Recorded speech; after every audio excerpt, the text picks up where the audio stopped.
Welcome to the Story Learning Podcast, regular doses of language learning tips and motivation to help you become fluent in any language. With me, Olly Richards. For language programs, books, free resources, and much more, visit StoryLearning.com. Good morning, everybody. Welcome back to the I Will Teach You a Language podcast. Thank you very much for joining me today. It's crazy weather here in Hong Kong. Last week, it was like 5 degrees during the day. I was wearing like 2 t-shirts, a thick jumper, and a coat. And today, I'm like sweltering in a t-shirt. It's really weird here in the winter.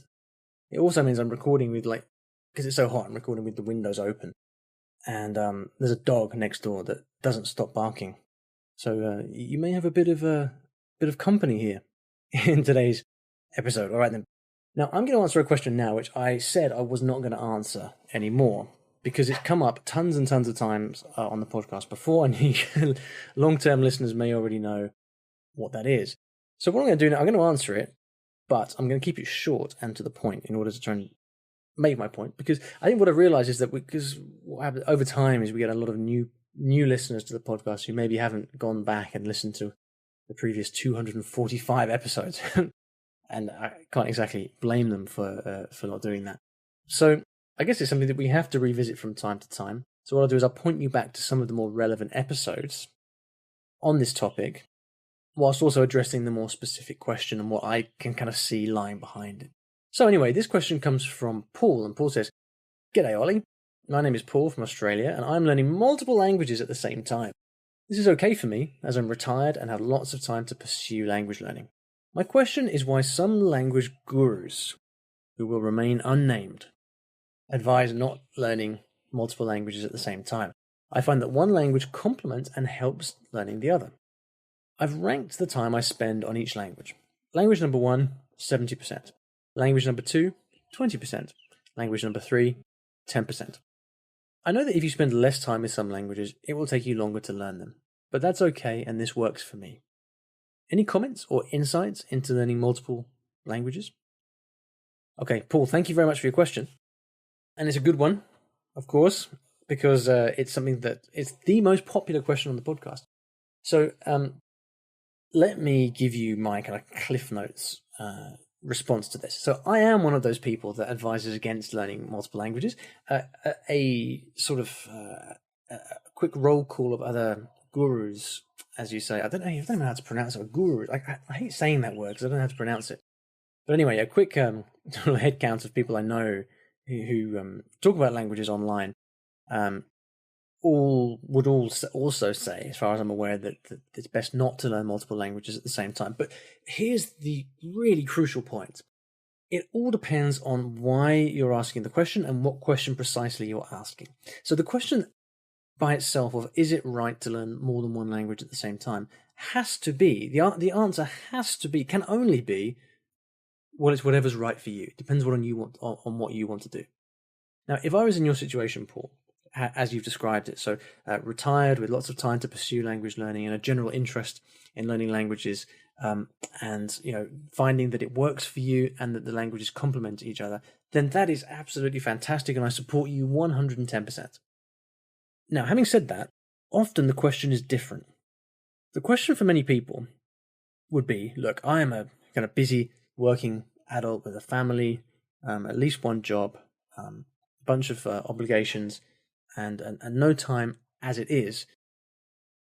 And I really want to learn, and I'm really concentrating on learning French with all the free time that I've got, but I've got this kind of nagging, I really want to take up Spanish at the same time. Is it a good idea for me to learn Spanish at the same time? Now, in this case, the answer really has to be no, but for a different reason from before. Okay, so it is, I think, irrefutable that if you have a finite amount of time in the day and you divide that time between 2 languages, then your learning in both of those languages will be less effective than if you devote that time to one language only. Now, you might say that that's obvious. If you spend less time on a language, of course, you're going to be less effective. But that's actually not the reason. What I find is that the key to really making consistent, fast progress in a language, it's about time, but it's more about the extent to which you can create this world for yourself and really go deep, such that whenever you've got any free time or downtime, your mind just gravitates towards this language and you kind of immerse yourself in this world.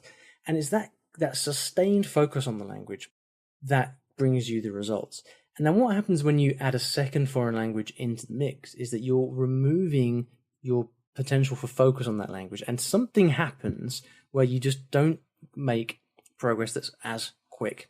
The progress is often not in straight lines, it comes up or down, but when you're really immersed in this world of one foreign language, then what you're just creating these opportunities for serendipity, opportunities for your brain to form connections just through this kind of sustained focus.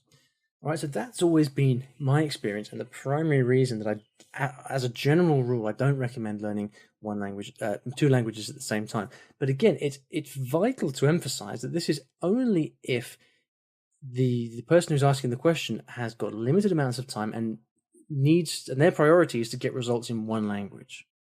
I guess we could also say that from a purely language learning perspective, all other things being equal, let's say I wanted to learn Chinese and Japanese, okay, you could pose the question, well, which is going to be more efficient or more effective? To learn both of the languages at the same time until I'm fluent in both, or to learn Japanese first until I'm fluent in that, and then move on to Chinese until I'm fluent in that. And it would be the latter. It would be learning those languages sequentially, because that's when you're able to give your maximum attention and focus on the language, and you're going to get results quicker.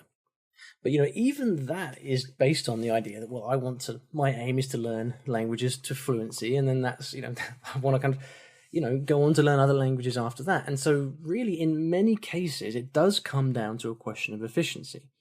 It does come down to a question of doing it faster. But again, that advice is aimed towards that. People in general, I think, who listen to this show, who read language learning blogs, generally what they're looking for is ways to be better, to become better learners, to be more effective and more efficient learners. That would describe that's the profile of the typical person that I guess follows what I do. But as soon as the question stops being that, and as soon as it becomes a question of learning for pleasure, enriching your life, you're spending your time in ways that you feel benefit you, whatever those ways are, then all of that comes off the table, and it just comes down to whatever you want to do. Like with many other things with language learning, advice is often necessarily generic. As soon as you add context, as soon as you color in the details of the situation and understand the motives behind the person that's asking the question, then you often end up with a different answer to the original. I think the reason that people that you find online who are talking about questions like this would tend to advise against learning multiple languages is simply because I think that they just make the assumption that people are looking for the most efficient ways to learn.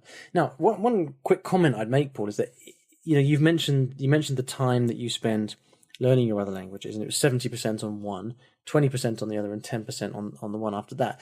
I think that if you came to me and you said, look, I want to learn 3 foreign languages, what's the best way to do it? My reply would be, do it exactly the way you're doing it. In other words, have one language that's your main focus, that you spend 80% of your time on, 70, 80%, right? Because then you get to go reasonably deep in that language. And then, use a small amount of your remaining time to kind of stoke your interest in the other languages, but without detracting too much from your work on the main language.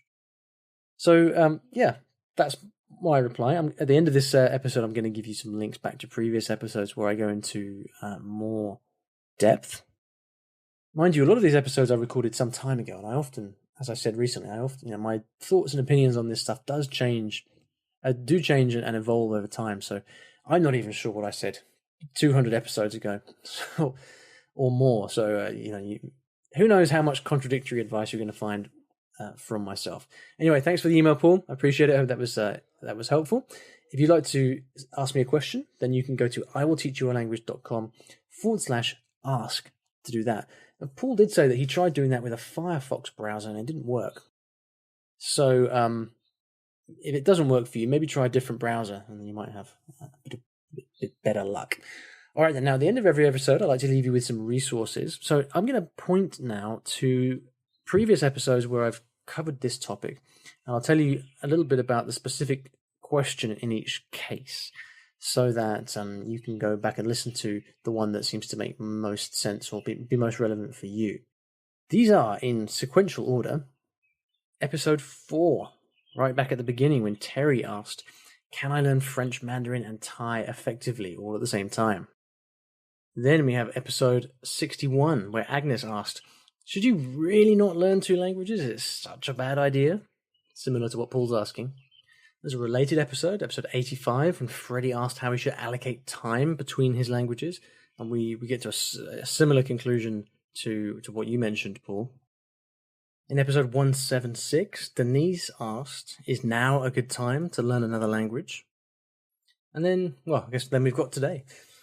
Paul's question, episode 246. There are more kind of related ones in there. You can always browse back through the archives, which you can find on the blog if you go to iwillteachyoualanguage.com and then click on podcast. On the podcast tab in the menu, you'll find a list of the archives there.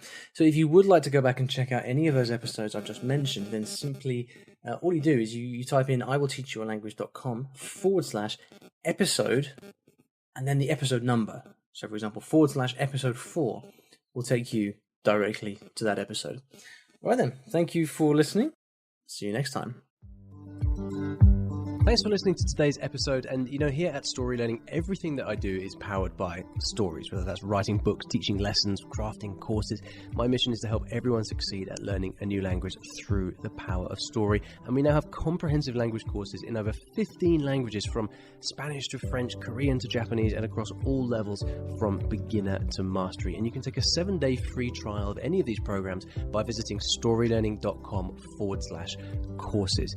I've poured my heart and soul into creating these courses over the last 10 or so years, and we've helped tens of thousands of new students achieve their dreams of learning a new language, all through the power of story. So go ahead and take a free trial. There's no commitment. You can try out our method for free, see if this can also be the breakthrough for you that it's been for so many other people. storylearning.com/courses.